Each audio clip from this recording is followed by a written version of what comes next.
Buenos días amigos y seguidores del canal de efemérides mexicanas e internacionales. Hoy es día 17 de julio del 2020. Vamos a leer algunas de las efemérides del día de hoy. Un resumen del resumen.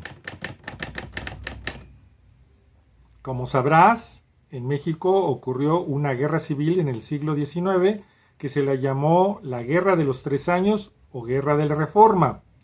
El país quedó en completa pobreza y en 1861, un día como hoy, Benito Juárez expide un decreto suspendiendo el pago de la deuda externa y pública por 2 años, lo que provocará que Inglaterra, España y Francia se confabularan para atacar a México exigiendo pago de deuda. Sin embargo, se llegó a un convenio, los convenios de la soledad se les llamó así, y se supone que se habría parado el problema. Sin embargo, Francia continuó con sus intenciones de cobro y de ahí se vino toda una serie de problemas muy graves para nuestro país. En 1872 nace en el Estado de México Daniel Delgadillo Gutiérrez, distinguido educador y autor de los primeros libros didácticos para aprender geografía de México y geografía universal, entre ellos el Atlas Geográfico Escolar de la República Mexicana. Claro, muchísimos otros más fueron los que él escribió. Él falleció en la Ciudad de México el 18 de octubre de 1933.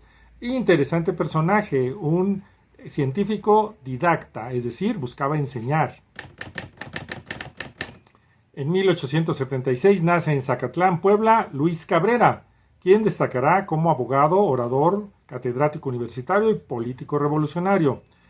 Él fue maderista y después constitucionalista. Fue director de la Escuela Nacional de Jurisprudencia de la Universidad Nacional de México, esto es, antes de que fuera la UNAM. Diputado federal y ministro de Hacienda. Él fallece el 12 de abril de 1954. Y en 1902 tenemos un nacimiento muy importante en Ciudad de Las Palmas, San Luis Potosí, donde nace la doctora Matilde Rodríguez Cabo. Ella se distinguió por dos asuntos muy importantes. Ella fue esposa de Francisco J. Mújica, quien fuera candidato en algún momento a la presidencia de la República, pero que no fue presidente.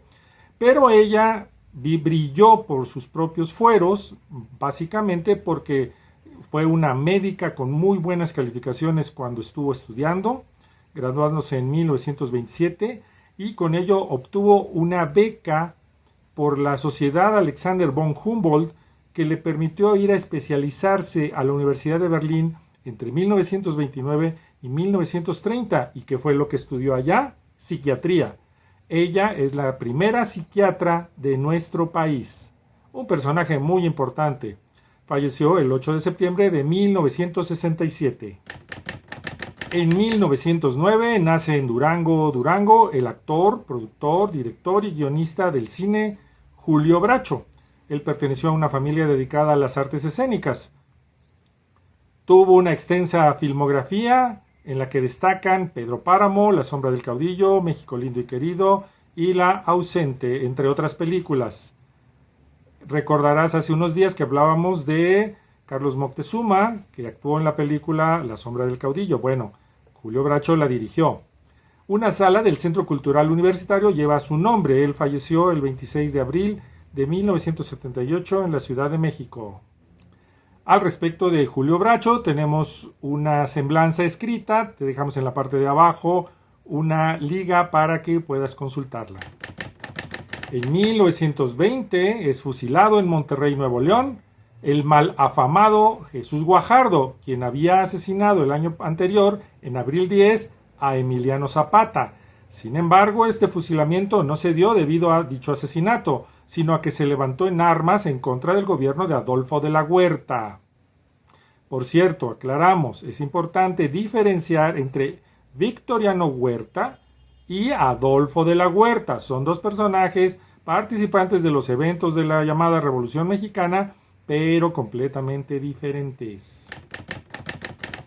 En el campo de la ciencia, donde también destacamos los mexicanos, en 1913 nace el matemático y físico Alberto Barajas Celis.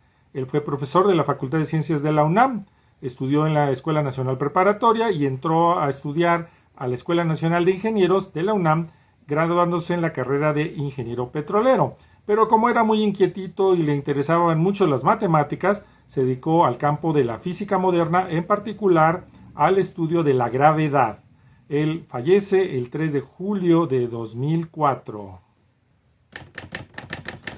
Un acontecimiento político muy importante se dio en 1928, un día como hoy, cuando es asesinado el general Álvaro Obregón, quien era presidente electo de la República Mexicana para el periodo 1928-1932, y fue este asesinato realizado por el fanático religioso José de León Toral, quien previamente le había hecho un dibujo de su persona y supuestamente pretendía mostrárselo.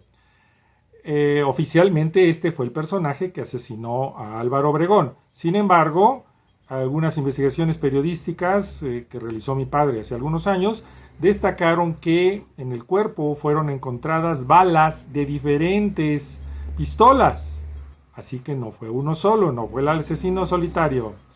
Álvaro Obregón había nacido el 19 de febrero de 1880. En el campo de la cultura, en 1940, nace el pintor oaxaqueño Francisco Toledo, uno de los pintores mexicanos más reconocidos en el mundo por sus obras fantásticas y coloridas, como es en Oaxaca, entre las que se encuentran El Pochote, La Cangrejera y El Aguafuerte, dos platos. Hasta el final de su vida llevó un trabajo intelectual arduo y de lucha social muy intensa. Él falleció más o menos recientemente, el 5 de septiembre del 2019. Todavía se le recuerda.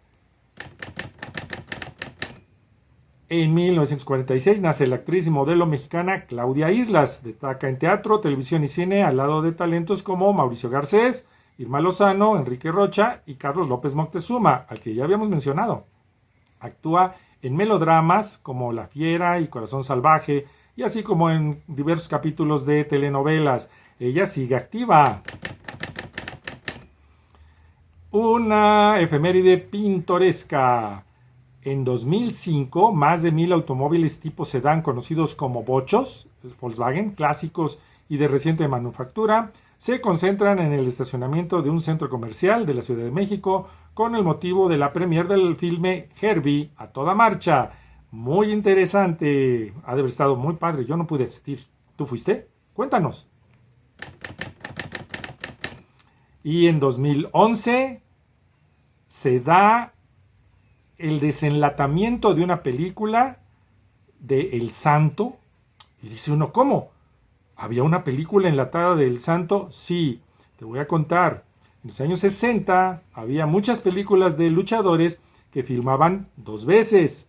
Entonces la primera vez la filmaban así como la vimos nosotros en México durante muchos años, y la otra ocasión la filmaban con las muchachas encueradas. ¡Sí! Y entonces editaban 2 películas. La versión que se quedaba aquí en México era la que no tenía desnudos, y la que se iba al extranjero, sobre todo en Sudamérica, era aquella que tenía desnudos. Es decir, en el extranjero conocieron primero estas películas. Bueno, esta de la que te estoy hablando, que fue destapada en 2011, un día como hoy, se llamó El vampiro y el sexo. La verdad es que un título bastante tonto, porque ya la vi, no tiene propiamente, no te da clases de sexo o algo así. Bueno, los protagonistas eran El Santo y Aldo Monti. Aldo Monti era el vampiro. Y fue censurada por 43 años por su contenido más erótico que sexoso propiamente.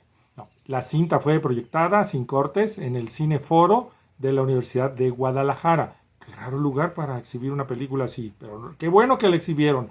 Ah, por cierto, si te interesa verla, en el blog tenemos la liga a la película, sin censura. Y hasta aquí las efemérides mexicanas del día de hoy. Te agradecemos mucho tu presencia, y si estás viendo que se mueve mucho la pantalla es porque algo está moviéndose, carros que pasan por enfrente de la avenida, no sé, pero no soy yo. Bueno, danos like por favor al video, suscríbete, dale a la campanita para que te avise, déjanos un comentario, avísanos de efemérides que no hayamos incluido. De hecho, en la edición del día de hoy estamos incluyendo 10 personajes diferentes que no teníamos contemplados en la versión del año pasado. Entonces, ve al blog para que leas, te informes, conozcas y sé muy feliz en la lectura.